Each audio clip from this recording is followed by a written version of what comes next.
We are live back here on, it is Thursday morning now after a Wednesday night exhibition win for the Purdue Boilermakers over D2 UIndy.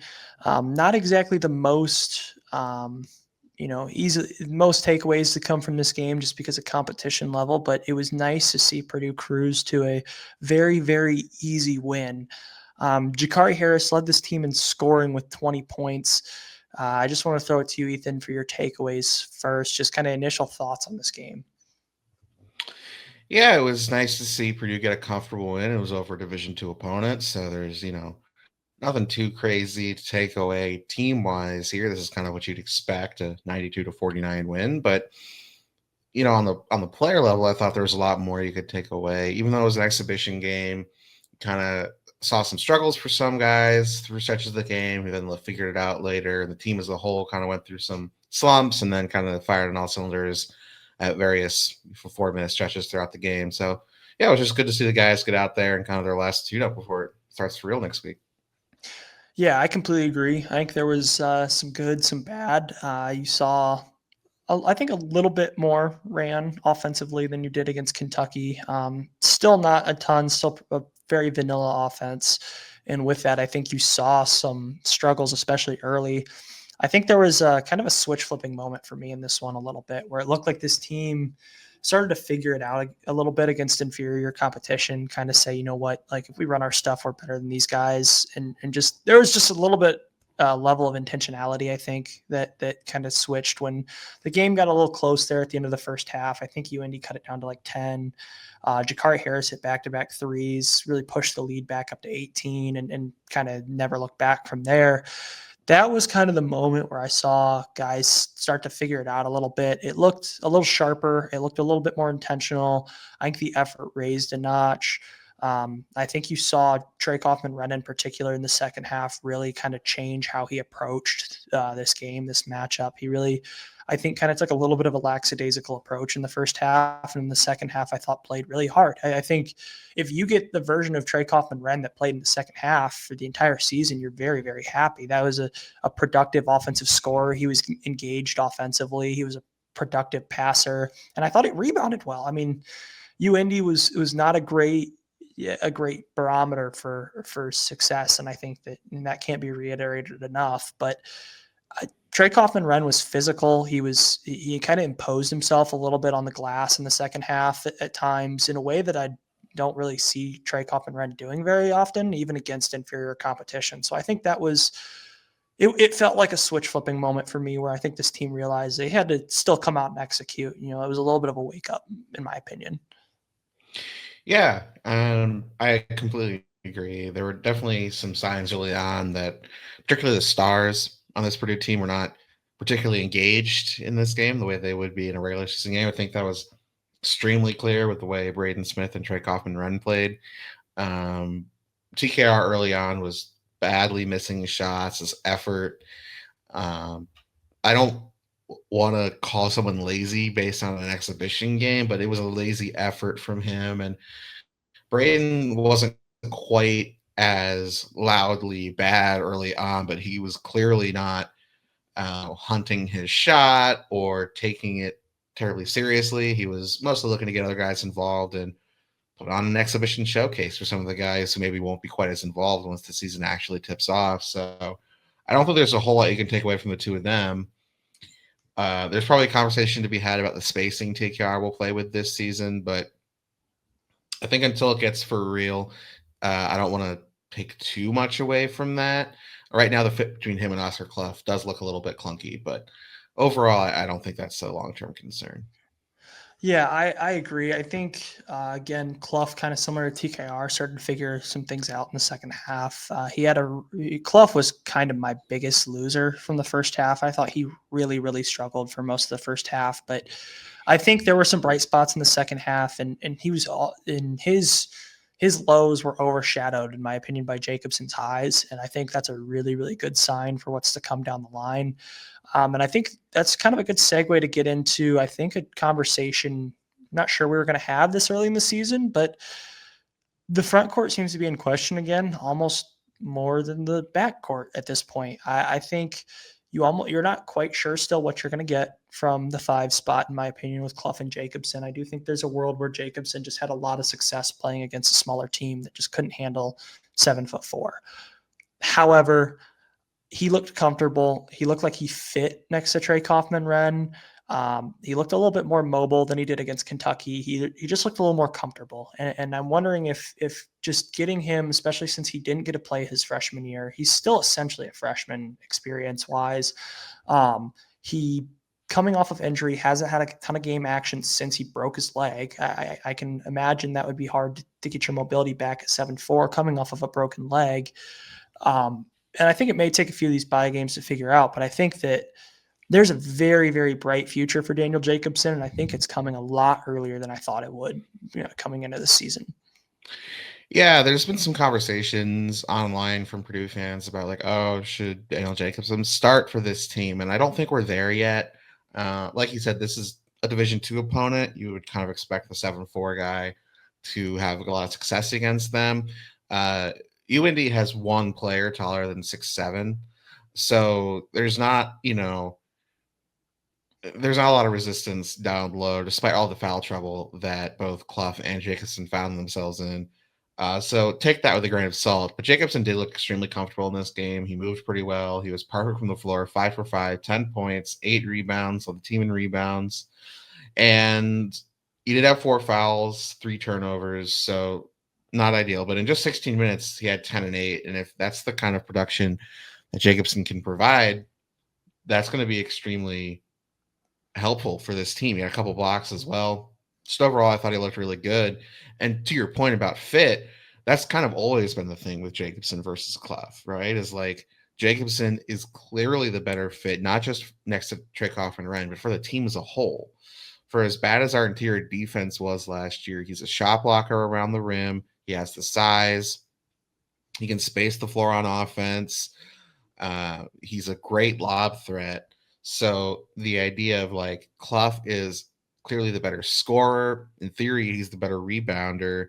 And it's just a bigger body, more solid presence against, the kinds of bigs that we're going to be battling in the Big Ten, like so Michigan's Ade Mara and Rez Johnson and Nate Biddle at Oregon. And just this conference is full of just these big, Tom Ivicic at Illinois is, a little more of a perimeter player, but another big body like that. If this Big Ten basketball, Pharrell Payne at Maryland, Purdue fans will be very familiar with him from his years at Minnesota and Texas A&M, where he's kind of eaten our lunch even when Edey was on the team. Like that, those are the kinds of players we're going to have to run up against night in, night out. And so the idea was always, well, Clough is more prepared for that. If that might not be the case, like we're kind of seeing, if Clough is not going to rebound better than Jacobson, there's not going to be a whole lot of reason to keep him on the floor instead of Jacobson. And I don't think a couple of subpar performances, I mean, they were basically identical against Kentucky. Both were pretty underwhelming. I didn't feel like either one had a great night, but I didn't think there was much separation there. Clough had a really, really bad day yesterday against UIndy, and I don't want to read too much into that. But I will say if Jacobson's able to rebound at Clough's level, he's just going to take more and more minutes. Yeah, I mean, no matter how good Clough is, I think if Jacobson rebounds at Clough's level, especially defensively, like there's actually no reason to put Clough on the floor over Jacobson. Obviously, he would still play backup minutes, but I think even if Clough is a really good player, if Jacobson is rebounding at Clough's level, he just brings so much more outside of the rebounding aspect that there is no world in my eyes where Jacobson and Clough is similar rebounders. Clough is getting the edge there. I just think, Jacobson, the sell is rim protection, and he can space the floor a little bit on offense. And I think I would disagree with you a little bit on your read on the Kentucky game. I think Jacobson showed a little bit more just because he showed something offensively in a way that Clough didn't. I thought Clough was a negative on both ends of the floor in that game. And I don't know if Jacobson was really a true negative on both ends of the floor. And in this UIndy game, I think he was clearly better than Clough, obviously. And so it's just if the rebounding is able to be something that's not a problem for Daniel Jacobson, I think he plays a lot of minutes for this team. And I think in the long run, if he is able to figure out the rebounding and kind of establish himself as both a good rebounder and a good rim protector, that would raise the ceiling on this Purdue team tremendously to a point where I think we're getting back to that kind of unanimous number one talk rather than, what you're seeing where a lot of people don't even have them number one anymore. I agree. I think, the ceiling for this team kind of surrounded two players, Jacobson and Omer Meyer. And we're seeing, and we'll talk about the shooting guard spot here in just a second. That's probably the loudest takeaway from this game. We're seeing that Meyer is kind of buried in the depth chart more out of circumstance than anything else, right? He's behind the best pass first point guard in, if not NCAA history, in recent history. And there's just no reason to play him over Braden Smith. And if you're going to play him next to Braden Smith, well, then you're taking away minutes from the team's leading scorer in this game, in Jakari Harris, and a 25-game starter last year in CJ Cox, or the best shooter in the Big Ten in Fletcher Lawyer. Like, this is an extremely deep and extremely talented backcourt, and that's why Meyer's not playing. On the other hand, Jacobson, in theory, wasn't playing. He was coming off the broken leg, getting back up to game speed. Clough was brought in as the best rebounder in the portal and probably one of the 2 or 3 best centers, period, in the portal. I mean, it was probably him and Jaden Quaintance, now Kentucky, who were kind of seen as like the best guys in the portal, especially when that, I forget his name, the San Diego State kid went back to San Diego State. Mensa, maybe? Magoon Guath? Guath, yes.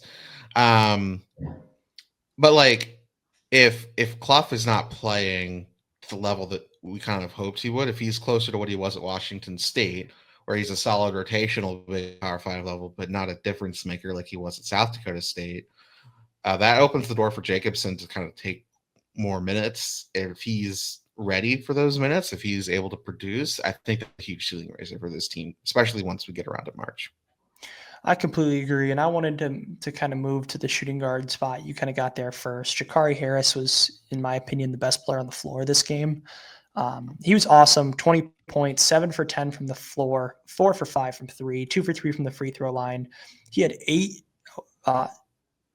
That's Daniel Jacobson, who had 8 rebounds. My apologies. He had 4 rebounds. 4 rebounds. 4 rebounds. 4 rebounds. Still a good number, especially for a guard, and a couple of steals. He had a block as well. I thought he was awesome defensively and offensively.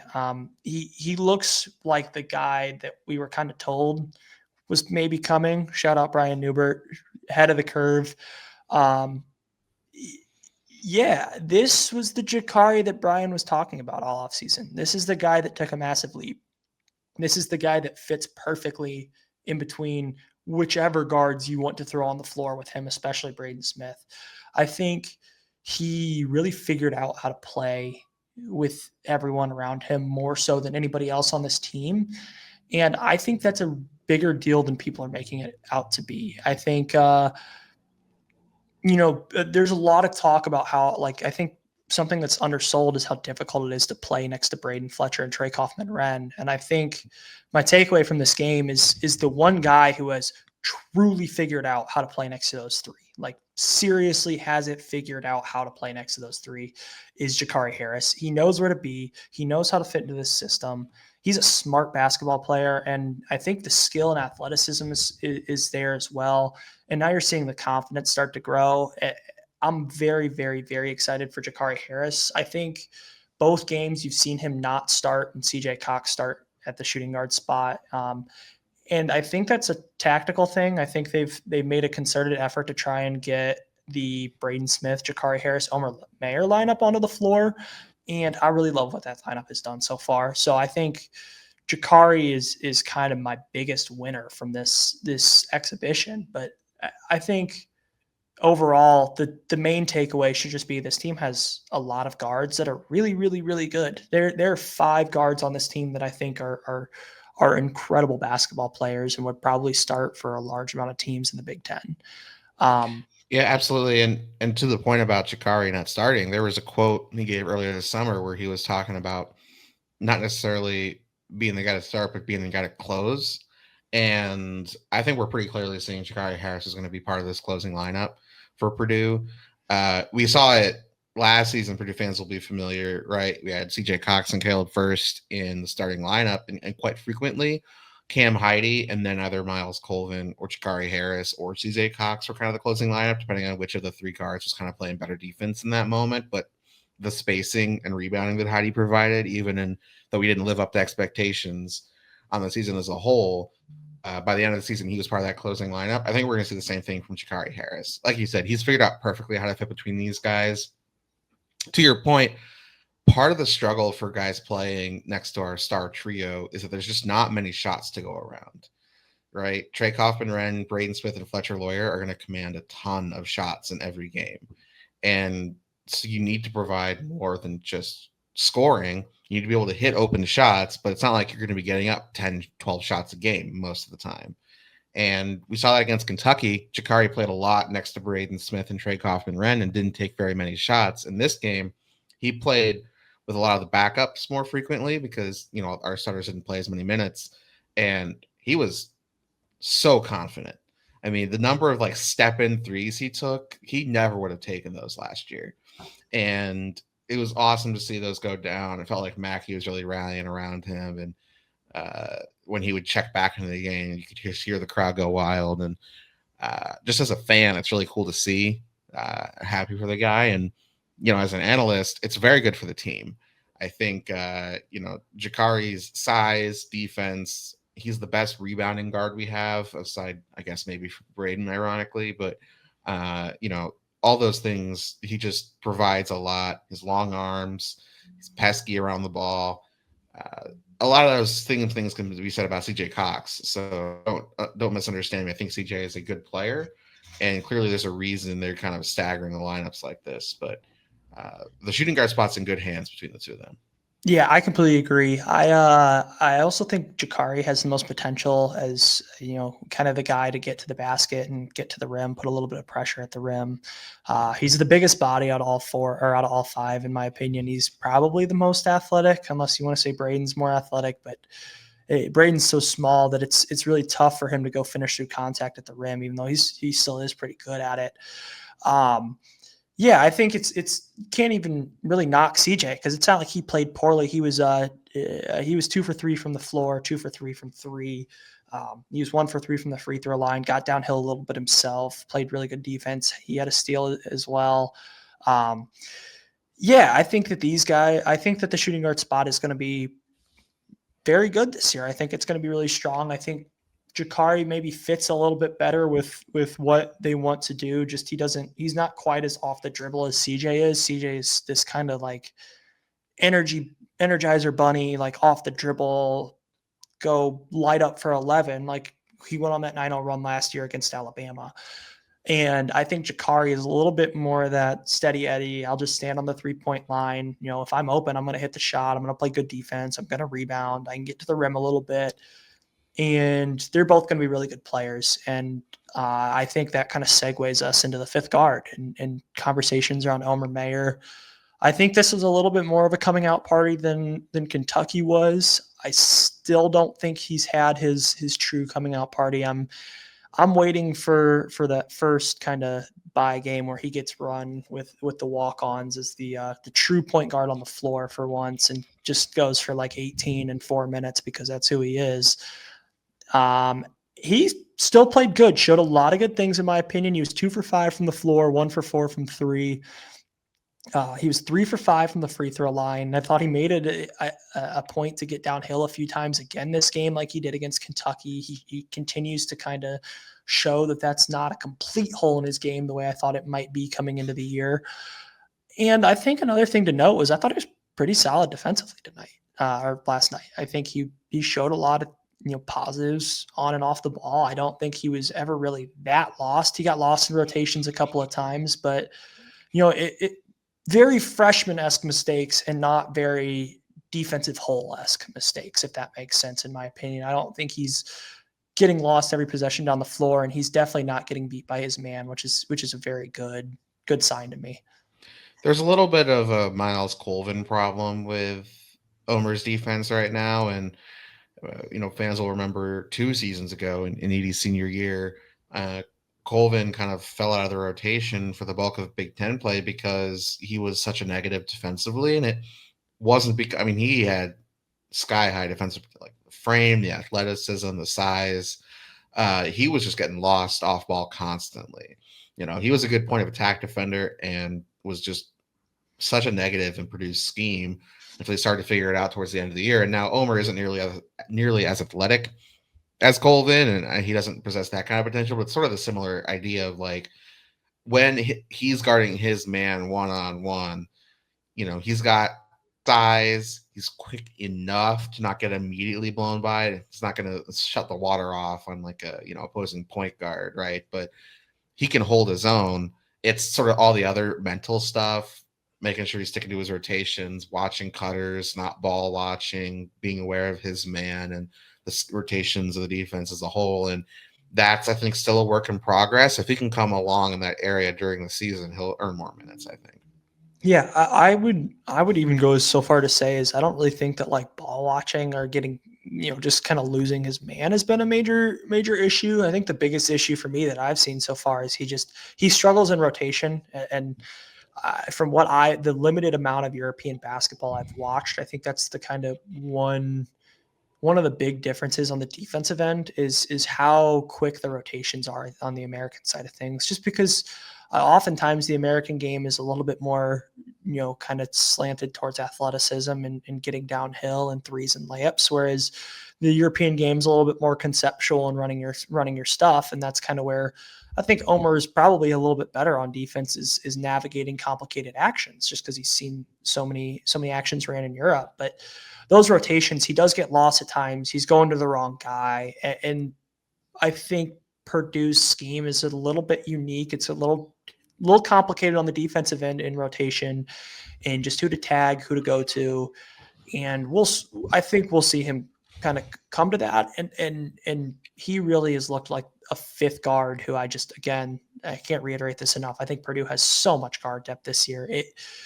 It's a little bit Michigan Statey like last year when they just had like five guys that all kind of deserved like 24, 25 minutes, except for I think the top end talent's maybe even better, even though they had Jace at Michigan State. Like you're talking about Braden, you can't ask your senior preseason national player of the year to come off the bench to start the year. So I think that I'm very happy with where this guard depth is. I think there's one more spot to hit though, and I wanted to throw it to you. And I think that's kind of the backup four. I'm not even sure what you want to call it at this point. I think Antoine West at this point is just a red shirt. He is what he is. We're going to hear about that, I'm sure, in the next few days. But the backup four is really interesting to me. I'm interested in your thoughts. I think I might officially be a Liam Murphy guy though. Yeah, I think it's Liam Murphy. If we're just comparing Murphy to Benter, Jack Benter hit a three in this game finally. He was 1 for 5 from three, which, even great shooters can go through cold shooting nights. Everyone's familiar with Fletcher Lawyer, who seems to go through a couple weeks where he can't buy a shot from three and then he can't miss the few weeks after that. So I'm not out on Benter as a shooter or anything. I just don't think he offers anything besides shooting. And Murphy has a little bit more size. Talked about this in the Kentucky recap too, I believe. Murphy's a little bit bigger. He can play the 5, which he's played at some of his previous stops as well. He's a better rebounder than Benter. And neither of them are going to be great at anything besides shooting. But I think Murphy's a little bit better at cutting and getting to the basket. I do think he's at least a more proven shooter than Benter. Whether or not he's better is, I guess, up for debate. We're not in the gym. That's kind of where I'm leaning. I think he's a little bit more positionally versatile than Benter, even though that's kind of been one of the sells on Benter's like, he can play the 3, he can play the 4, he's more of a true wing. This, I think, is kind of should be Murphy's spot, but it feels like, based on what we've seen so far, Benter's pretty firmly ahead of him in the rotation. Yeah, I kind of agree with your kind of what you've seen from it. To my eyes, Liam Murphy just knows how to hoop. Like that dude just knows how to play basketball. He knows how to play with guys who are really good. He knows how to be a positive impact on the floor. He knows what he can and can't do. He knows exactly what to do, when to do it. I feel like when we did see him on the floor, he was such a good connecting piece, even when he wasn't really doing anything, if that makes sense. Like he's spacing the floor. That jumper is so pure. I think his jumper looks a lot better than Benter's so far. I know that that's easy to say when Murphy hit his one attempt tonight or last night, and Benter's 1 for 7 through 2 games, but just mechanically, Benter's shot looks a little bit rougher than I imagined.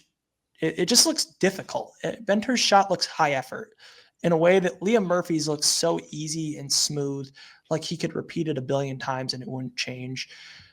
I think I buy Liam Murphy at the backup four at this point, and I think you talked about it. The rebounding he brings is going to be necessary to this team. I think that's an impact that can't go understated. He played a little bit of the 5 at North Florida and Columbia, and I think I have some real intrigue as to him as this third center. With the TKR lineup, you have this really small ball lineup, and I think if Murphy's rebounding is able to translate to the Big Ten level, all of a sudden you're not a positive rebounding lineup with that lineup, but it's not such a black hole the way it was when it's TKR at the 4 or TKR at the 5 and Benter at the 4.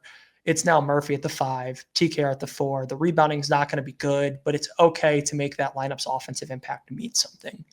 And at this point, I think Benter looks a little awkward. He just looks like a freshman out there to me. And I don't think there's anything wrong with that. I don't think that means Jack Benner is going to be a bad player in the future.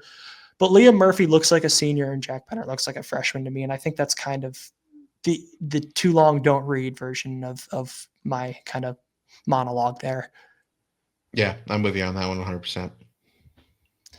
All right. Well, I think that about does it. 26 minutes for a UIndy recap is a long time, but I think there were still some good things, and we're all excited for this Purdue team to go play Evansville.